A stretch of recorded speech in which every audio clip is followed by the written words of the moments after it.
Assume നിങ്ങളും നിങ്ങളുടെ friends എല്ലാവരും കൂടി ചേർന്ന് ഒരു റെസ്റ്റോറൻറ്റിൽ ഫുഡ് കഴിക്കാനായിട്ട് പോയി. നിങ്ങൾ 4 പേരുണ്ട്. അതിൽ 2 പേര് പൊറോട്ട കഴിച്ചു, 2 പേര് ബിരിയാണി കഴിച്ചു. അങ്ങനെ ഫുഡൊക്കെ കഴിച്ചു കഴിഞ്ഞപ്പം ഒരു 1000 റുപ്പീസിന്റെ ബില്ല് വന്നു.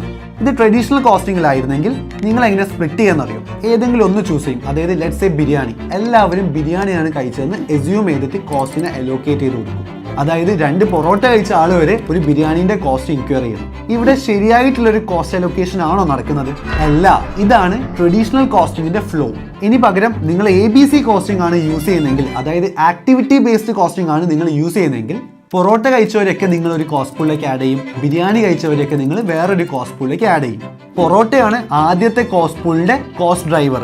ഒരു പൊറോട്ടയ്ക്ക് 10 രൂപ. അപ്പോൾ 2 പൊറോട്ട കഴിച്ച ഒരാൾക്ക് 20 രൂപ കോസ്റ്റ് അലോക്കേറ്റ് ചെയ്ത് കൊടുക്കും. 3 പൊറോട്ട കഴിച്ച ആൾക്ക് 30 രൂപ അലോക്കേറ്റ് ചെയ്ത് കൊടുക്കും. On the other cost pool ബിരിയാണിയാണ് കോസ്റ്റ് ഡ്രൈവർ എന്ന് പറയുന്നത്. ഒരു ബിരിയാണി കഴിച്ച ആൾക്ക് ഒരു ബിരിയാണീൻ്റെ കോസ്റ്റ് അലോക്കേറ്റ് ചെയ്ത് കൊടുക്കും. 2 ബിരിയാണി കഴിച്ച ആൾക്ക് 2 ബിരിയാണീൻ്റെ കോസ്റ്റ് അലോക്കേറ്റ് ചെയ്ത് കൊടുക്കും.